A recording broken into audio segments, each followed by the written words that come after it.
Grandma's garden was more rebellious than you think. A few of her favorite crops are now classified as biosecurity threats or controlled substances. Some poison, some conquer ecosystems, others fuel illegal trade. These aren't urban legends, they're on official banned lists.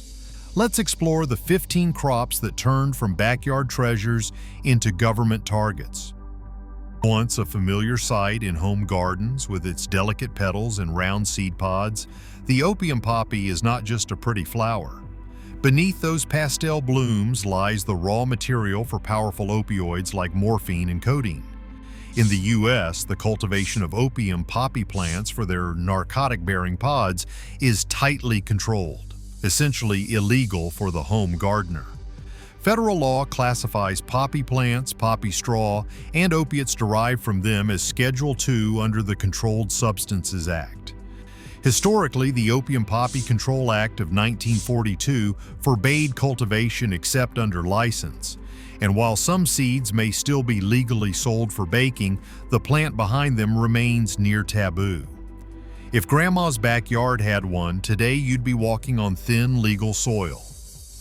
The humble leaf of the coca plant carried generations of tradition in the Andes, where chewing it or brewing it as tea offered mild stimulation and relief of altitude sickness. But in the U.S., coca is far from a garden novelty. It's outright forbidden, regulated as a schedule. Two substances under federal law, the cultivation, possession, or import of coca leaves is illegal. Only a few licensed factories may import decocainized extract for use in flavoring agents. The reason? Coca is the raw source from which cocaine is extracted, and authorities treat the entire plant genus as potentially dangerous. So while it might look like a hardy shrub with appealing leaves, your grandma's exotic choice here would be grounds for federal scrutiny. Low-growing, button-like, and unassuming, the cactus known as peyote has a long history of use in Native American spiritual ceremonies. But outside that narrow religious context, this plant is off limits. In the U.S., its cultivation is prohibited for general gardeners. The only legal exception applies to enrolled tribal members using it for bona fide religious rites. Grow it without that exemption and you're breaking federal drug law. The plant carries mescaline, a potent hallucinogen, and though it may look peaceful, the law treats it as anything but. The shift from sacred plant to controlled substance is one of the starkest transformations in garden history. A tall, leafy shrub native to East Africa and the Arabian Peninsula, khat has been chewed for centuries to sustain alertness and energy during long workdays. But in the U.S., it falls on the wrong side of the law. Its active compound, cathinone, is classified as a Schedule I stimulant, and the federal law makes cultivation, possession, or distribution of khat illegal without special licensure. So while the plant may look like a decorative hedge with glossy green leaves, for American gardeners it's not just unwise, it's illegal. Grandma's exotic hedge would now carry criminal risk. Imagine a water plant so productive that a single fragment can colonize an entire lake. That's hydrilla. Once used as an aquarium plant and in decorative water gardens, this species has become one of the most destructive aquatic weeds in the U.S. It's federally listed as a noxious weed, meaning it's illegal to import, transport interstate, or plant without a permit. Hydrilla forms thick underwater mats, chokes out native vegetation, impairs fisheries and recreation, and even triggers wildlife die-offs. If Grandma's backyard pond had one, today you'd be looking at fines rather than flowers. Floating on the surface of lakes or ponds, giant salvinia may look like an innocent water fern, with soft, velvety leaves that hover on the surface, but appearances deceive. This plant doubles its biomass every few days under ideal conditions and is virtually unstoppable once established in U.S. waterways. Recognized as a federal noxious weed, many states ban its sale, transport, or planting outright. It forms dense mats that block light, deplete oxygen, kill fish, and clog waterways. In short, the pretty pond accent plant turned ecological nightmare. If Grandma ever planted something like this, without knowing, you'd now call it a biosecurity emergency. Known as Kang Kong or Ong Choi, this fast-growing leafy green is a staple in Southeast Asian cuisine. Stir-fried, steamed, or added to soups, it's packed with nutrients and flavor. But in the United States, water spinach carries a legal warning label. The U.S. Department of Agriculture lists it as a federal noxious weed, and in most states, especially Florida, Texas, and California, it's illegal to plant, transport, or sell without a special permit. Why?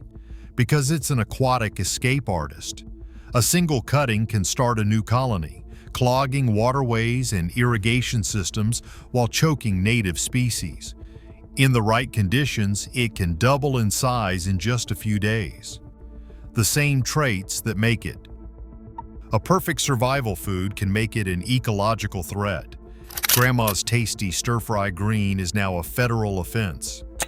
At first glance, Japanese knotweed looks harmless. Tall, bamboo-like stems, heart-shaped leaves, and delicate white flowers.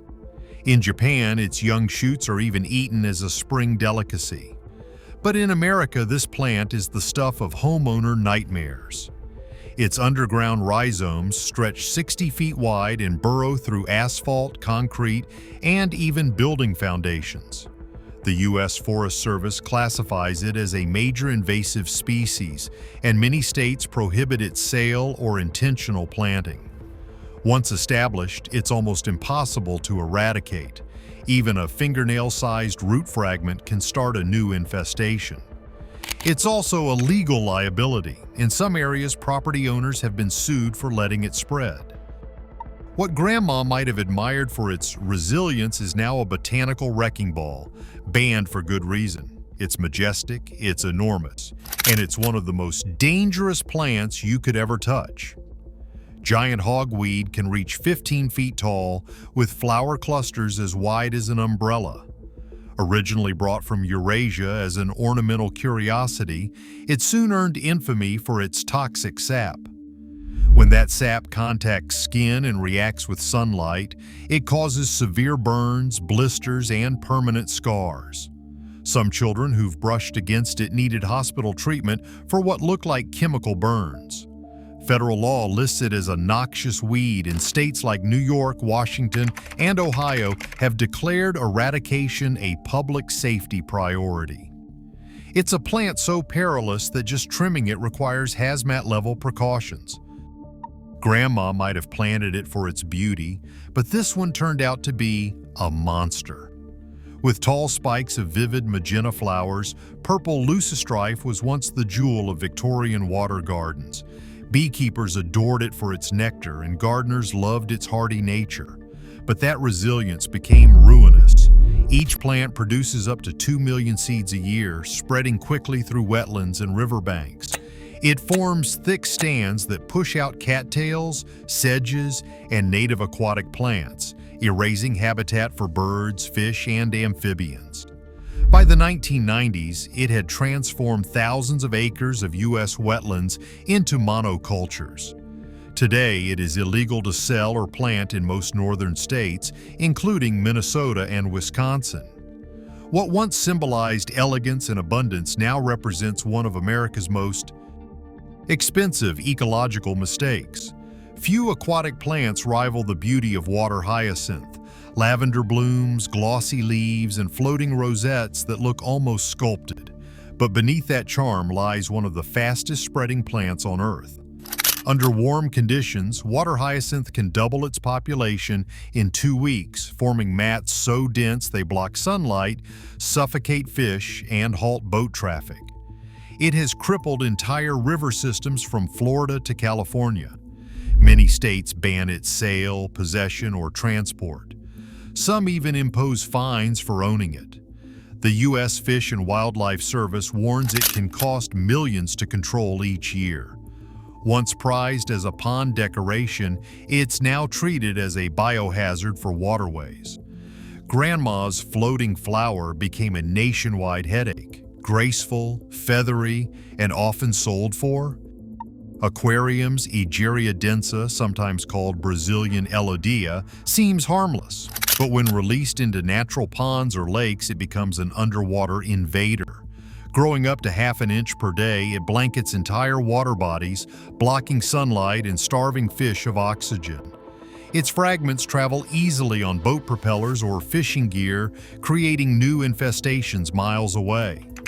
The U.S. Fish and Wildlife Service in multiple states listed as prohibited or restricted. In Washington and Oregon, even possessing it can lead to fines. What began as a pet store favorite turned into a multi-billion-dollar management nightmare.